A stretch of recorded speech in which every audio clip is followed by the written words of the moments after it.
কিন্তু হাজ্জাজ আবিদ রহমতুল্লাহি আলাইহি মসজিদে আসতেছে না। উনি বলে আমি সন্দেহে পড়ে গেলাম যে একটা নিয়মিত 5 বেলা মসজিদে এসে নামাজ পড়নেওয়ালা আবেদ মানুষ কি লেগে 3 ওয়াক্ত হয়ে গেল আসে না। সন্দেহ করে আমি তার ঘরে ইশার নামাজের পরে চলে গেলাম, তাকে দেখতে গেলাম। আবু আব্দুল্লাহ বলে ঘরের দরজায় দাঁড়ায় দেখি সালাম দেই, কোনো আওয়াজ ভেতর থেকে আসে না। দরজা খুলে বাতি লাগায় আলো জ্বালায় দেখি আল্লাহর বান্দা নাই, অর্থাৎ তার ইন্তেকাল হয়েছে। কিন্তু ইন্তেকালের পরে চিত্রটা এত সুন্দর, আমার কাছ থেকে যে আল্লাহর কোরআনটা চাইয়া লই আইছে, বাচ্চা যেমন তার মাকে বুকের ভেতরে জড়ায় ধরে ঘুমায় যায়, আমার কাছ থেকে চেয়ে আনা আল্লাহর কোরআনের মাসহাফ, আল্লাহর কোরআনকে বুকের মধ্যে জড়ায় ধইরা সে মরে গেছে, আর তার রূহ নাই। কিন্তু লোকটা এতটাই দরিদ্র, হত দরিদ্র যে তার গায়ে ভালো এমন কাপড়ও নাই যা দিয়ে তাকে কাফন করা যায়। রাতের গভীরে মানুষ কোথায় পাবো আমি? একা একা গোসল কেমনে দেব? একটা চৌপায়া হাজির করে চৌপায়াটা নিয়ে তার গোসলের ইন্তজাম করতে তাকে ঘরের কোণে রাখলাম। সকালবেলায় ইন্তজাম হবে গোসলের আর দাফনের। ফজরের নামাজে মানুষ আসলে সবাই নিয়ে বুজুর করে দাফন করব। মনে মনে ভাবতাছি আমার গায়ের চাদরগুলা তার কাফন হিসাবে দিয়ে দিব। কিন্তু তার লাশের পাশে কাছাকাছি আমি বসেছিলাম, হঠাৎ করে একটা আওয়াজ হলো। দেখলাম তার লাশের নিকটবর্তী একটা ভালো জায়গার উপরে ধবধবে 2টি ইহরামের চাদরকে যেন ছেড়ে দিয়ে গেল। চাদর 2টা চমকাইতেছে আর তার থেকে খুশবু বাইর হইতেছে। ইবনুল জাওজি বলেন তার থেকে খুশবু বাইর হইতেছে। আবু আব্দুল্লাহ বলে খুশবু বাইর হইতেছে। দেখে বোঝা যায় এটা জান্নাত থেকে আল্লাহর দেয়া তোহফা কিছু হবে। ভাবলাম কাফন তো হয়ে গেল, আল্লাহর বান্দারে আল্লাহ কাফন কুদরতি ভাবে দিয়ে দিল, আমার কাপড় আর তাকে দিতে হবে না। ফজরের নামাজে দাঁড়ায় গেলাম মসজিদে। আবু আব্দুল্লাহ বলে আমি যখন মসজিদে নামাজ পড়াইতেছি, নামাজের পরেই বুজুর্গ গোসল দিব, তাকে দাফন করব। আশ্চর্য, নামাজ শেষ করলাম, নামাজ শেষ করে পেছনের দিকে তাকায় দেখি অন্যান্য দিন যে পরিমাণ মানুষ ফজরের নামাজে হয় অতটুকুন মানুষ না, বহু মানুষ আজকে ফজরের নামাজে আমার পেছনে হাজির হয়েছে। আশ্চর্য বিষয় হলো জমানার 4 জন বড় বুজুর্গ দেখি। আবু আব্দুল্লাহ বলে দেখি 4 জন ওলি আমার পেছনে নামাজ পড়তেছে। তার ভেতরে একজন হলো মালিক ইবনে দিনার রহমতুল্লাহ আলাইহি, আরেকজন হলো সালেহ বুনানি রহমতুল্লাহ আলাইহি, হাবিবে ফারসি রহমতুল্লাহ আলাইহি।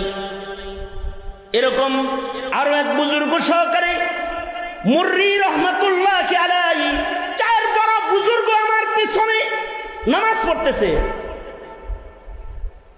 আমি তাদেরকে বললাম আপনারা কোত্থেকে আইলেন, কি জন্য আইলেন? দেখলাম নামাজ পড়তেছে এবং তাদের সবার হাতে এক সেট করে কাফনের কাপড় আছে। জিজ্ঞাসা করলাম আপনারা কেন আসছেন? আজকে যখন ঘুমাইছিলাম মাঝরাতে স্বপ্নে দেখি আল্লাহর পক্ষ থেকে এলান হচ্ছে আমার একটা পেয়ারা হাজ্জাজ আবেদ, যাকে আমরাও চিনি, সে ইন্তেকাল করেছে তোমার মহল্লায়। ফজরের পরে তার গোসলের জিম্মা আমাদের, কাফন দেওয়ার জিম্মা আমাদের, তাই আইছি। মালিক ইবনে দিনার কিন্তু সাধারণ মানুষ না।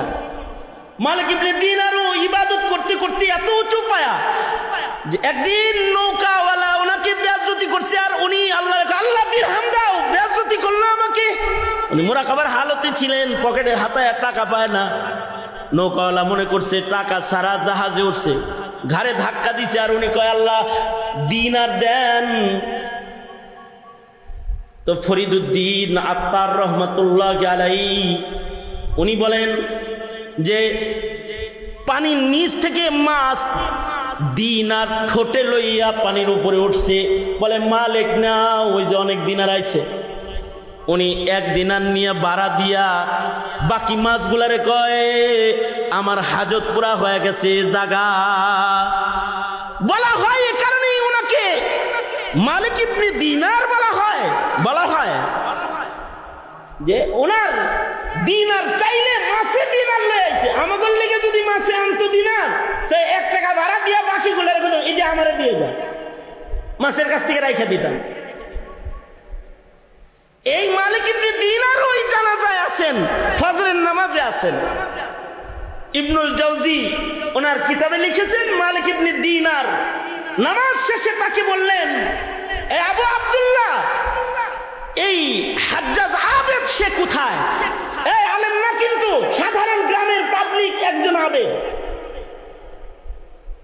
নিজেকে আল্লাহর কাছে প্রিয় বানাইতে ইবাদত লাগে। জনতার কাছে টাকা দিয়ে প্রিয় হওয়া যায়, পাবলিকের কাছে সুন্দর করে কথা বললেও প্রিয় হওয়া যায়, ভালো করে গান গাইলেও প্রিয় হওয়া যায়, ব্যাগ পিটাইলেও প্রিয় হওয়া যায়, ভালো করে বল করলেও প্রিয় হওয়া যায়। আল্লাহর কাছে ইবাদত দিয়ে প্রিয় হতে হয়। যদি সে সাধারণ মানুষ হয়, ইবাদতের কারণে সে আল্লাহর প্রিয় হয়ে যায়। হাজ্জাজ আবেদ সাধারণ মানুষ, কিন্তু আল্লাহর কাছে এত প্রিয় যে তার জানাজায় আল্লাহর পেয়ারারা আসছে। ওই ইমাম বুখারীর মতন, ইমাম বুখারীর ইন্তেকালের পরে আল্লাহর রাসূল নিজে জমানার মুহাদ্দিসদেরকে স্বপ্ন যোগে ডাকতেছে আর বলতেছে, এই জানো না আজকে আমার মুহাম্মদ আমার কাছে আইতাছে, আমি ইস্তেকবালে আছি। খবর পায়া বড় বড় মুহাদ্দিসরা ইমাম বুখারীর বাড়িতে আসছে, এসে দেখে ইমাম বুখারীর ইন্তেকাল হয়েছে। ফেসবুকের আমল না যে একটা পোস্ট দিয়ে সবার কাছে পরিচয় করাইয়া দিবে। তাদের নেক আমলের কারণে আল্লাহ তাদের পরিচয় করাইয়া দেয়, রাসূল তাদের পরিচয় করাইয়া দেয়। তো হযরত মালিক ইবনে দিনার রহমাতুল্লাহ আলাইহি হাজ্জাজ আবেদের সামনে যায় ওনার চেহারার উপরের কাপড় সরায়া চুমা দিলেন। চুমা দিয়ে বললেন, যে এলাকার মানুষ তোমাকে চিনে ফেলে তুমি আর সে এলাকায় বসবাস করো না, তোমার বুজুর্গি মানুষ জেনে ফেলবে। তাই এত রিয়া মুক্ত ইবাদত তুমি করলে, আমি মালিক ইবনে দিনার আজকে তোমার জানাজায় এসেছি, তোমাকে গোসল দিতে এসেছি, হাসরের জন্য আমাকে না নিয়ে একা একা জান্নাতে যায় না। মানুষ আল্লাহর কাছে প্রিয় হয় ইবাদতের কারণে। মা বাবার খেদমতটাও একটা ইবাদত, যে ইবাদতের কারণে ওয়াইসুল কারনি আল্লাহর কাছে প্রিয় হয়ে গেছে। এমন প্রিয় হয়েছে যে উমর রে বলে তুমি তার কাছ থেকে দোয়া লও, আমার উম্মতের জন্য দোয়া চাও। তার মানে এটা না যে ওয়াইসুল কারনির মূল্য উমরের চাইতে বেশি হয়েছে, তা না। কিন্তু নবীর সবচেয়ে আদনা সাহাবীকে যদি একদিকে রাখা হয়, আর এমন ওয়াইসুল কারনির মতো শত শত ওয়াইসুল কারনি যদি আর একদিকে রাখা হয়, উমর ইবনে আব্দুল আজিজের মতো তাবিঈকে যদি আর একদিকে রাখা হয়, একজন সাহাবীর মূল্য দুনিয়ার সব তাবিঈকে দিয়া একজন সাহাবীর মূল্য আদায় করা সম্ভব হবে না। সাহাবীর আসল অর্জনটা কি? সাহাবীর আসল অর্জন হলো অনেক নামাজ, অনেক রোজা, অনেক সাদকা, অনেক খায়রাত না। সাহাবীর আসল অর্জন হলো ইমানের সাথে রাসূল এক নজর দেখছে। এটা হলো তার জীবনের আসল অর্জন। নবী রাসূল আর কোনদিন পৃথিবীতে আসবে না, কিন্তু নবীর নায়েবরা দুনিয়াতে জায়গায় জায়গায় বসবে। নবীরা আর কথা বলতে আসবে না, নবীর নায়েবরা কথা বলবে। কিয়ামত পর্যন্ত গরম বরদাস্ত করে তোমাদের মতো যারা আলেমের চেহারা দেখবে অথবা আলেমের সামনে বসবে, খোদার কসম যারা মোল্লা পছন্দ করে না, মৌলবি চায়, অমন ইমানদার লাখো কোটি এক জায়গায় করলে আশেকে উলামা একজন মুমিনের মূল্য দেওয়া সম্ভব হবে না। এটা হলো আলেমের সোহবতের দাম। এক এক সাহাবীর আলাদা আলাদা শান আছে। ইবাদতের শান যেমন শান ওয়াইসুল কারনীর আছে, মায়ের খেদমতের শান। মায়ের খেদমতের কারণে ওনার জবান মকবুল জবান, মুস্তাজাবুদ দাওয়া জবান, যা দোয়া করবে তাই কবুল হয়ে যাবে। এ কারণে আল্লাহর রাসূল ওমরকেও দোয়া লইতে বলছেন এবং উম্মতের জন্য দোয়া চাইতে বলছেন। বোঝা যায় মায়ের খেদমতের আলাদা একটা শান আছে। মা আছে কার কার? হাত তোলেন। এই যাদের মা আছে, আব্বা আছে, হাত নামান। মা বাবার খেদমতের একটা শান আছে। মা বাবার খেদমত যদি হক আদায় করে কেউ করে তাহলে তার জবান কবুল জবান হয়ে যায়, যা দোয়া করে তা কবুল হইতে থাকে। মা বাপ যদি কারোর উপরে সন্তুষ্ট থাকে তো আল্লাহ তার উপরে সন্তুষ্ট হয়ে যায়। কবুল দুয়ার মালিক পিতামাতার খেদমত দিয়েও মুস্তাজাবুদ দাওয়া হওয়া যায় ওয়াইসুল কারনীর মতো। হ্যাঁ, আরো আমল দিয়েও মুস্তাজাবুদ দাওয়া হওয়া যায়। নামাজের হক আদায় করে কেউ নামাজ পড়ছে তো মুস্তাজাবুদ দাওয়া হয়ে যায়। কেউ কোরআন মজিদের হক আদায় করছে, এর কারণেও মুস্তাজাবুদ দাওয়া হয়ে যায়। কারোর কোরআনে কারীমের তিলাওয়াতের আমল বেশি থাকে, কারোর নামাজের আমল বেশি থাকে, কারোর মা বাবার খেদমত বেশি থাকে, কারোর ভেতরে জোহদ বেশি থাকে, কারোর ভেতরে জিকিরের আদত বেশি থাকে। যে কোনো একটা আমলের কাসরাত আধিক্য মানুষকে মকবুল বানায় ফেলায় তো তখন তার জবানের মূল্য হয়ে যায়। ওলি বুজুর্গদের জবানের মূল্য কেন? আমলের কারণে তাদের জবানেরও মূল্য। লাউ আকসামা আলাল্লাহি লা আবাররাহ। ওলি বুজুর্গরা যদি কোনো কসম করে তো তাদের কথা পূরণ করার জিম্মাদার আল্লাহ নিজে হয়। এ কারণে ওলি বুজুর্গদের কাছে দোয়া লইতে হয়, চাইতে হয়। আমলওয়ালা মানুষের কাছে দোয়া চাইতে হয়, কারণ আমলওয়ালা মানুষগুলা মকবুল মঞ্জুর।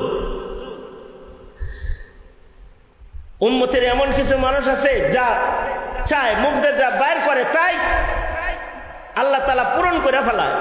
আছে এমন মানুষ আছে। যেমন পূর্বের যুগের কিছু মানুষের বর্ণনা শেখুল হাদিস সলিমুল্লাহ খান রহমতুল্লাহি আলাইহি,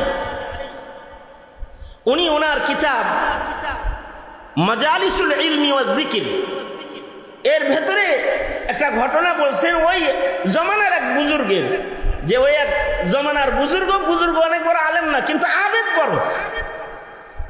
অর্থাৎ নামাজ তাকবীরে উলার সাথে পড়ে, ইবাদত বন্দেগী তাকবীরে উলার সাথে করে, মসজিদে যায় নামাজটা পড়ে, নফল রোজা বেশি রাখে, আইয়ামে বীজে রোজা রাখে, জিকির করে, তিলাওয়াত করে। এর কারণে সে মুস্তাজাবুদ দাওয়াত ছিল, যা দোয়া করতে এটা কবুল হয়ে যেত। উনি বর্ণনা করতে গিয়ে বলেন, এই লোক একদিন মসজিদে গেছে ইমাম সাহেবের ওখানে রাতের বেলায় এশার পরে খাবারের আগ দিয়া। আচ্ছা, খাওয়ার আগ দিয়া কেউ যদি আসে তারে মানুষ খাইতে পায় না ভদ্রতার খাতিরে? হ্যাঁ, তো একজন আবেদ মানুষ, বুজুর্গ মানুষ মসজিদে আসছে, ইমাম সাহেব তাকে বলতেছে, আমার সাথে খাওয়ান খান, এই খাবার খামো, দস্তরখান লাগাইছি, খানা খান। শেখুল হাদিস সলিমুল্লাহ খান রহমতুল্লাহি আলাইহি উনি বলেন যে এই বুজুর্গ আবেদে কয় কি, এই সাধারণ জিনিস খাই না, যাও মোরগ পোলাও হইলে খাইতাম। কি কি খাইতো? মোরগ পোলাও যদি হইতো তাইলে খাইতাম। তো উনি বলতেছে, আবেদ থেকে এখনো খাওয়ার লোভ যায় নাই, মনে মনে বলতেছে আর কি, ইবাদত তো খুব করে কিন্তু ভালো খাওয়ানোর লোভ ঠিকই আছে, মোরগ পোলাও খাইব। রাতের বেলায় মোরগ পোলাও কে দিব? এই বলে উনি একটু বিরক্তি হইয়া নিজে খাবার খেয়ে ফেলেছে। আল্লাহর বান্দা নামাজে দাঁড়ায় রয়েছে, নফল নামাজ পড়তেছে। অনেক লম্বা সময় নামাজ পড়ে রাতের বেলায় যখন বিশ্রাম নিছে, রাত 12টা 12:30 বাজে, তো এমন সময় ইমাম সাহেবের কামরার কাছে এলাকার এক মহিলা খাতুন, একটা মহিলা এসে দরজায় নক করেছে, ইমাম সাহেব ওঠেন, গরম কিছু খাবার আনছি, এটা একটু গ্রহণ করেন। দরজা খুইলা খাওন লইছে, খাওনের টিফিন বাটিটা নিয়ে জিগাইতাছে এটার ভিতরে কি আছে? এটার ভিতরে মোরগ পোলাও আছে। তুমি রাত 12টা 12:30টার সময় মোরগ পোলাও আনছো কিসের লেগে? শেখুল হাদিস সলিমুল্লাহ খান রহমতুল্লাহ আলাই উনি বলেন যে তখন এই মহিলাটা বলতেছে যে সন্ধ্যা রাত্রে আমার সন্তান হারায় গেছে, সন্তানের জন্য মায়ের একটা মায়া, সন্তান পাই না, ছোট বাচ্চা মাসুম বাচ্চা হারায় গেছে।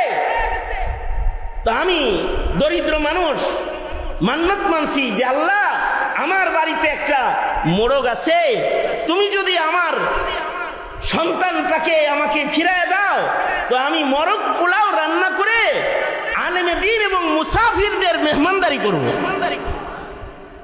আল্লাহর কি কুদরত, কিছু সময় পরে আমার ছেলেটারে পায়া লাইছে। এখন চিন্তা করলাম সন্তানের মায়ায় যে মান্নত মেনেছি, রাতারাতেই মোরগটাকে জবাই করে মোরগ পোলাও রান্না করে ইমাম সাহেবের কাছে দিয়ে আসি, কোনো মুসাফির থাকলে সেখান থেকে মুসাফিরও খায়া নিবে।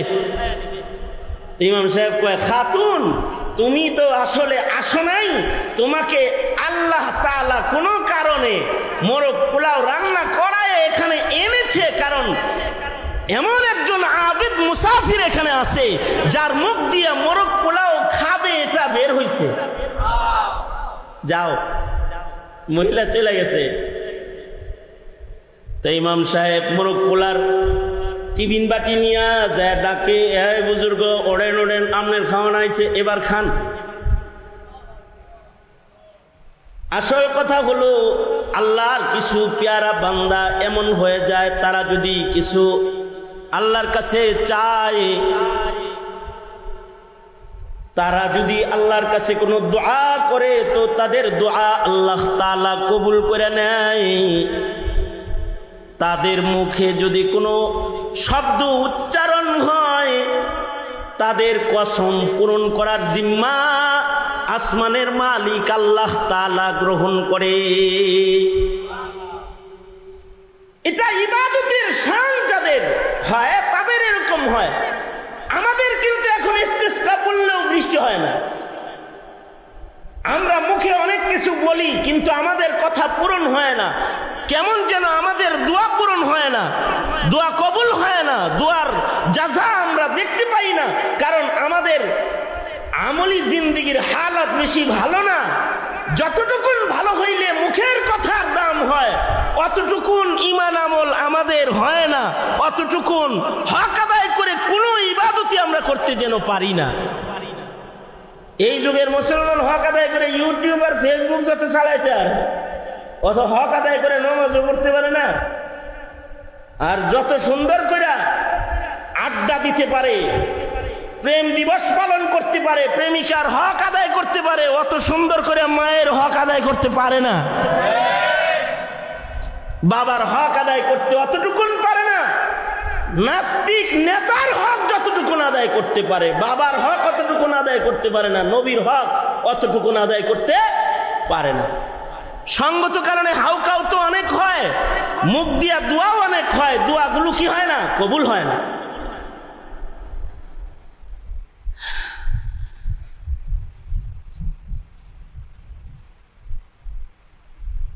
ইবনুল হাজার আসকালানী রহমতুল্লাহ আলাইহি তাহজিবুত তাহজিবের ভেতরে এক মুহাদ্দিসের বর্ণনা রেখেছেন। এই মুহাদ্দিস সাহেবের মুখের জিকিরের পাওয়ার কিরকম ছিল। মুহাদ্দিস, বড় মুহাদ্দিস, তো ওনার জিকিরের পাওয়ার লিখতে গিয়ে উনি লেখেন,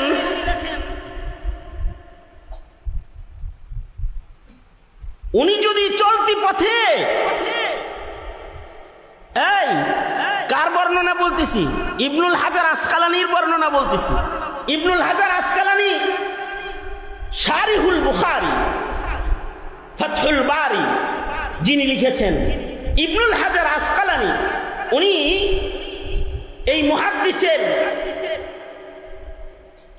জবানের হালাত, আল্লাহর সাথে তার সম্পর্কের হালাত বর্ণনা করতে গিয়ে বলেন, যে এই মুহাদ্দিসের যদি খিদা লাগতো, খিদা, আর যদি উনি রাস্তার থেকে কঙ্কর উঠায় হাতে লয়ে যদি আল্লাহর নামের তাসবিহ পড়ে ফেলতো, তো আল্লাহ তাআলা ওনার হাতের কঙ্করকে খেজুর বানায় দিত সাথে সাথে।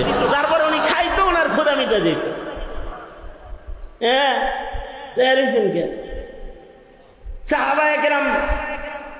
সাহাবায়ে কেরামের জন্য আল্লাহ তাআলা পাথরের টুকরাকেও, মানে কঙ্করের টুকরাকে স্বর্ণের টুকরা বানাইছেন।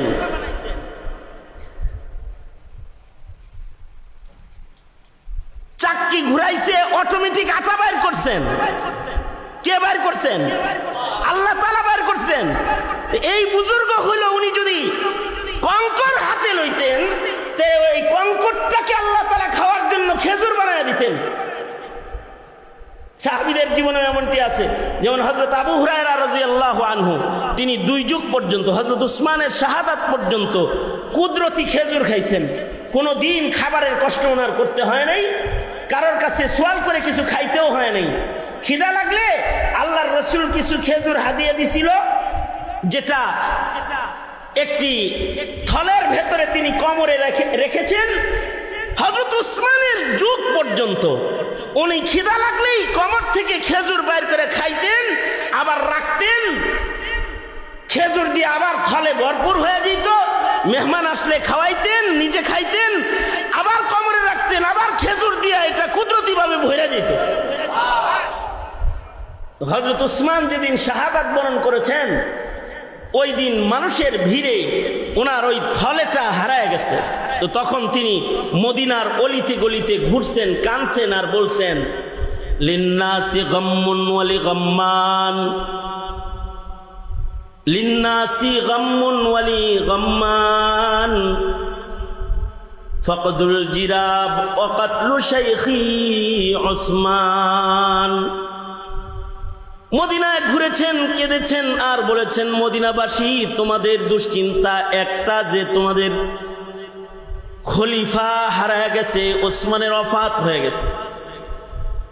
আজকের দিনে আমি আবু হুরায়রার পেরেশানি হলো 2টা, আমার ওসমানও হারাইছে।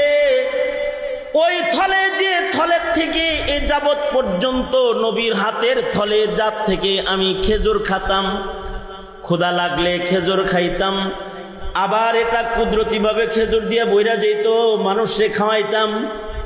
এই বরকতি খেজুরের থলেটা আজকে আমার হারায় গেছে। তোমাদের তো এক জিনিস হারাইছে, কিন্তু আমি ওসমানের 2 জিনিস হারাইছে। তোমাদের দুঃখের চাইতে আমার দুঃখটা অনেক বেশি বড়। এটা উনি মদিনার গলি দিয়া হাঁটতেন আর চিৎকার করে করে এই কথা বলতেন আর কাঁদতেন, কুদরতি খাবার খেতেন। এক বুজুর্গ, উনি মুখ দিয়া আল্লাহর কাছে বলছেন, আল্লাহ কিছু দিরহাম দেন, তো আল্লাহ তাআলা দিরহাম দিয়ে দিচ্ছেন। আল্লামা ইয়াফি রহমাতুল্লাহি আলাইহি উনি ঘটনা বর্ণনা করছেন, এক লোক হজ্জে বাইতুল্লাহতে যাইতেছে, কাবা শরীফ তওয়াফ করতে যাইতেছে। ইবাদতের কারণে ওনার মুখের পাওয়ার এত, ইবাদতের কারণে মুখের পাওয়ার, ভয়েস বড় হইলে পাওয়ারফুল ভয়েস হয় না, পাওয়ারওয়ালা মুখ হয় না। সজ্জিত শব্দ উচ্চারণ করতে পারলে পাওয়ারওয়ালা মুখ হয় না। জাদু মাখা বয়ান করতে পারলে পাওয়ারওয়ালা জবান হয় না।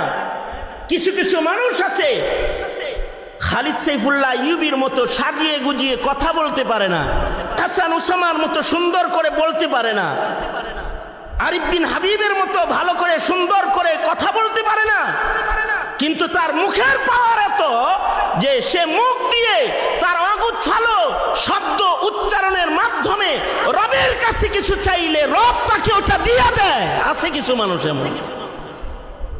সেই মানুষগুলো উত্তম ভোকাল যোগ্যতার মানুষ না, অথবা তাদের শব্দ উচ্চারণ সুন্দর না, কিন্তু তাদের মুখটা মকবুল মুখ, মুস্তাজাবুদ দাওয়া জবান। হজ্জে বাইতুল্লাহতে যাইতেছে পায়ে হাইটা, ওনার পাশ দিয়েই আর এক বুজুর্গ হজ্জে বাইতুল্লাহতে যাইতেছে, ঘোড়ার পিঠে সওয়ার হয়ে, ঘোড়ার পিঠে সওয়ার হয়ে যাইতেছে। ইহরামের কাপড় পরা দেখা মনে হয় যে উনিও হজ্জে বাইতুল্লাহতে যাইতেছেন পায়ে হাঁটা, কিন্তু উনি দিন তারিখ মিল করে দেখে এই যেখানে উনি পায়ে হাঁটতাছে এই জায়গা থেকে আরাফা পর্যন্ত পায়ে হাঁটা যাইতে যাইতে ওনার আরাফা পাবে কিনা সন্দেহ আছে। এরকম একটা সন্দেহ ওনার দিলের ভেতরে আছে, কিন্তু ওনার সওয়ারিতেও জায়গা নাই তাকে উঠায়া একরাম করার। সে নিজে সামান সহ সওয়ারি চড়ে সে হজ্জে বাইতুল্লাহতে যাইতেছে। তো রাস্তা চলতে চলতে চলতে চলতে কিছু দূর যাওয়ার পরে একটা পশু বিক্রির বাজার পড়ছে, পশু বিক্রি, ঘোড়া বেচে, উট বেচে, এরকম একটা বাজার মিলছে।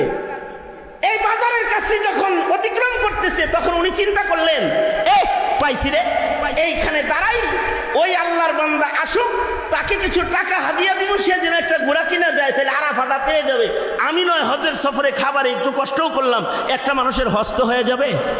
এখানে দাঁড়ায় রয়েছে, পায়ে হাইটা হাইটা ওই আল্লাহর বান্দা এই বাজার পর্যন্ত আসছে। আসছে পরে উনি এই আল্লাহর বান্দাকে বলে কি, ইহরামের হালাত দেখে মনে হয় আরাফায় যাইতেছেন, মুখে তালবিয়া আছে, লাব্বাইক পড়তেছেন, হজে যাইতেছেন মনে হয়। হ্যাঁ, হজে যাইতেছি। তো যেই গতিতে মরুভূমিতে হাঁটতে যাইতেছেন, আরাফার গন্ধ পাইবেন কিনা সন্দেহ আছে। যাইতে যাইতে আরাফা শেষ হয়ে যাবে। তা আপনি একটা কাজ করেন, আপনাকে আমি এই যে দিরহামগুলা হাদিয়া দিলাম, এই বাজার থেকে আপনি একটা ঘোড়া অথবা একটা সওয়ারি খরিদ করে আরাফায় চলেন, একসাথে যাই, তো আরাফা পাওয়াটা নিশ্চিত হয়ে যাবে। কারণ আমার এই ঘোড়ায় দুইজন বসা সম্ভব না। তো এই লোকটা বলে, তুমি আমার টাকা সারতেছো কি লেগে? পায়ে হাঁটতেছি দেখে গরিব লাগতেছে আমার। মানে আমি যে পায়ে হাঁটা যেতাছি এর লেগে কি আমার গরিব গরিব লাগে নাকি তোমার? হ্যাঁ, তাই তো মনে হয়। এই লোকটা আকাশের দিকে হাত তুইলা বলে, আল্লাহ, তোমার এই বান্দা আমার গরিব মনে করতেছে, কিছু দিরহাম দাও না, হাদিয়া তোহফা বিতরণ করার জন্য দাও। এই কথা বইলা উপরের দিকে হাতটা তুইলা মুট করছে। মোট করার সাথে সাথে হাতটা নিচে নামাইছে, আর দেখে যে দিরহামের থলে হাতের ভিতরে আছে, দিরহামের থলে আছে হাতের ভিতরে। কারোর কাছ থেকে যদি নিতেই হয় তাহলে তোমার হাত থেকে কেন নিব? কারোর অনুগ্রহ যদি নিতেই হয় তোমার কাছ থেকে কেন নিব? আমার উপরে দয়া মায়া কারণে ওয়ালা আমার মালিক আল্লাহ তো তোমার চেয়ে আমার বেশি কাছে। যদি দরকার হয়ে যায় তাহলে তার কাছে চাইমু, আল্লাহর কাছ থেকে চাই নিমু। তোমার কাছে তো চাওয়ার দরকার নেই, তোমারে আরো কিছু হাদিয়া দিলাম, নাও এগুলো বিতরণ করো। জানো আমি পায়ে হাইটা কেন যাইতেছি? মনে বড় সাদ, পায়ে হেঁটে আকাবিরদের অনুসরণ করে করে হজ্জে বাইতুল্লাহতে কাবায় যাব। যত কদম বেশি বাইতুল্লাহ যাইতে আমি হাঁটবো, অত বেশি নেক লইয়া আমি আল্লাহর আদালতে দাঁড়াবো। নেকি বেশি কামাই করার জন্য পায়ে হাঁটতাছি, দারিদ্রতার কারণে পায়ে হাঁটতাছি না। যেমন আল্লাহর রাসূল সাল্লাল্লাহু আলাইহি ওয়াসাল্লাম কখনো কখনো মাসের পর মাস নবীজির ঘরের চুলায় আগুন জ্বলতো না। এটা ঐচ্ছিক দারিদ্রতা, আল্লাহর রাসূলের শান্ত। এটা নবীজি যদি আল্লাহকে বলেন, ওগো আল্লাহ, উহুদ পাহাড় আমার জন্য স্বর্ণ বানায় দেন, আল্লাহর রাসূল বলেন, আমি যদি বলি আল্লাহ উহুদ পাহাড় সোনা বানায় দেন, তো আল্লাহ উহুদ পাহাড় স্বর্ণ বানায় দিবেন। কিন্তু ফকর ফাকাকে ইচ্ছাকৃত গ্রহণ করেছি, কারণ আল্লাহর কাছে ফকর ফাকাটা, দারিদ্রতা আল্লাহর পছন্দের। দারিদ্রতাটা এটা আল্লাহর পছন্দের। আমরা তো মনে করি যার কাছে পছন্দের, আর যে ফকির মার্কা ও হলো আল্লাহর অপছন্দের। আমরা এরকম মনে করি না? ইবনুল জাওজি রহমতুল্লাহি আলাইহি, ইবনুল জাওজি রহমতুল্লাহি আলাইহি উনি বর্ণনা করেছেন যে ওনার যুগে এক বুজুর্গ ছিল, বুজুর্গের নাম ছিল আবু আব্দুল্লাহ রহমতুল্লাহি আলাইহি, মসজিদের ইমাম সাহেব ছিল। ওই এলাকায় এই আবু আব্দুল্লাহর মহল্লায় আবু আব্দুল্লাহ বর্ণনা করেন ওনার মহল্লায় এক আবেদের আগমন হলো। আবেদ কিন্তু আলেম হওয়া জরুরি না, আপনারা সবাই কি মৌলবী নাকি? কিন্তু যদি আপনি আবেদ হন তাহলে আপনার পাওয়ার বাড়তে পারে। ওই এলাকায় এক আবেদ ছিল, আবেদের নাম শেখ হাজ্জাজ আবেদ রহমতুল্লাহ আলাইহি। সাধারণ দারিদ্র একজন মানুষ ছিল, দরিদ্র মানুষ, কিন্তু ইবাদত বন্দেগী এত বেশি করত যে তাকে ওলি বুজুর্গরাও চিনত। কারণ রতনে রতন চিনে, চোরে চিনে, কি রতনে রতন চিনে, চোরে চিনে চোর। লোকটা আবেদ হিসাবে, লোকটা তো বুজুর্গ, একে বুজুর্গরাও চিনত। এই হাজ্জাজ আবেদ আবু আব্দুল্লাহ রহমতুল্লাহ আলাইহি মসজিদের দরজায় এসে দাঁড়াইছে। দাঁড়ায় বলে কি, এই আবু আব্দুল্লাহ, তোমার কোরআন মজিদটা কি আমার একটু দিবা? তোমার কোরআনটা আমি এক বেলার জন্য তোমার কাছে চাই। আবু আব্দুল্লাহ বলে, ইবনুল জাওজি বলেন, আবু আব্দুল্লাহ বলেন সিফাতুস সাফওয়া কিতাবের ভিতরে ইবনুল জাওজি রহমতুল্লাহ আলাইহি এনেছেন। আবু আব্দুল্লাহ বলে কোরআন শরীফ চাইছে, একটা ভালো জিনিস চাইছে, এটা কেমনে না দেই? আমি আমার নিজের পড়ার কোরআন মজিদটা তাকে দিয়ে দিলাম, আমার নিজের কোরআন শরীফটাই তারে দিয়ে দিলাম। সে চলে গেল, তার একটা হুজরা আছে, ঝুপড়ি ঘর, ওখানে গেল গা। কিন্তু আশ্চর্য, আসরের আজান হলো, আবেদ ইবাদত করতে আসে না, হাজ্জাজ মসজিদে আসে না। মাগরিবের আজান হয়ে গেল, সে মসজিদে আসে না। এশার আজান হয়ে গেল, আমরা নামাজ পড়লাম, কিন্তু হাজ্জাজ আবেদ রহমতুল্লাহি আলাইহি মসজিদে আসতেছে না। উনি বলে আমি সন্দেহে পড়ে গেলাম যে একটা নিয়মিত 5 বেলা মসজিদে এসে নামাজ পড়নেওয়ালা আবেদ মানুষ কিনলে গিয়া 3 ওয়াক্ত হয়ে গেল, আসে না। সন্দেহ করে আমি তার ঘরে এশার নামাজের পরে চলে গেলাম, তাকে দেখতে গেলাম। আবু আব্দুল্লাহ বলে ঘরের দরজায় দাঁড়ায় দেখি, সালাম দেই, কোনো আওয়াজ ভেতর থেকে আসে না।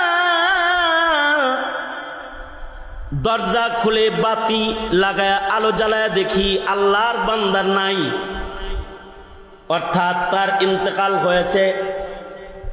কিন্তু ইন্তেকালের পরে চিত্রটা এত সুন্দর, আমার কাছ থেকে যে আল্লাহর কোরআনটা চাইয়া লই আইছে, বাচ্চা যেমন তার মাকে বুকের ভেতরে জড়ায় ধরে ঘুমায় যায়, আমার কাছ থেকে চেয়ে আনা আল্লাহর কোরআনের মাসহাফ, আল্লাহর কোরআনকে বুকের মধ্যে জড়ায় ধইরা সে মরে গেছে,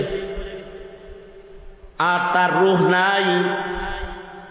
কিন্তু লোকটা এতটাই দরিদ্র, হত দরিদ্র যে তার গায়ে ভালো এমন কাপড়ও নাই যা দিয়ে তাকে কাফন করা যায়। রাতের গভীরে মানুষ কোথায় পাবো আমি? একা একা গোসল কেমনে দেব? একটা চৌপায়া হাজির করে চৌপায়াটা নিয়ে তার গোসলের ইন্তজাম করতে তাকে ঘরের কোণে রাখলাম। সকালবেলায় ইন্তজাম হবে গোসলের আর দাফনের। ফজরের নামাজে মানুষ আসলে সবাই নিয়ে বুজুর করে দাফন করব। মনে মনে ভাবতাছি আমার গায়ের চাদরগুলা তার কাফন হিসাবে দিয়ে দিব, কিন্তু তার লাশের পাশে কাছাকাছি আমি বসেছিলাম, হঠাৎ করে একটা আওয়াজ হলো। দেখলাম তার লাশের নিকটবর্তী একটা ভালো জায়গার উপরে ধবধবে দুটি এহরামের চাদরকে যেন ছেড়ে দিয়ে গেল। চাদর দুইটা চমকাইতেছে আর তার থেকে খুশবু বের হইতেছে। ইবনুল জাওজি বলেন তার থেকে খুশবু বের হইতেছে, আবু আব্দুল্লাহ বলে খুশবু বের হইতেছে, দেখে বোঝা যায় এটা জান্নাত থেকে আল্লাহর দেয়া তোহফা কিছু হবে। ভাবলাম কাফন তো হয়ে গেল, আল্লাহর বান্দারে আল্লাহ কাফন কুদরতি ভাবে দিয়ে দিল, আমার কাপড় আর তাকে দিতে হবে না। ফজরের নামাজে দাঁড়ায় গেলাম মসজিদে। আবু আব্দুল্লাহ বলে আমি যখন মসজিদে নামাজ পড়াইতেছি, নামাজের পরেই বুজুর্গ গোসল দিব, তাকে দাফন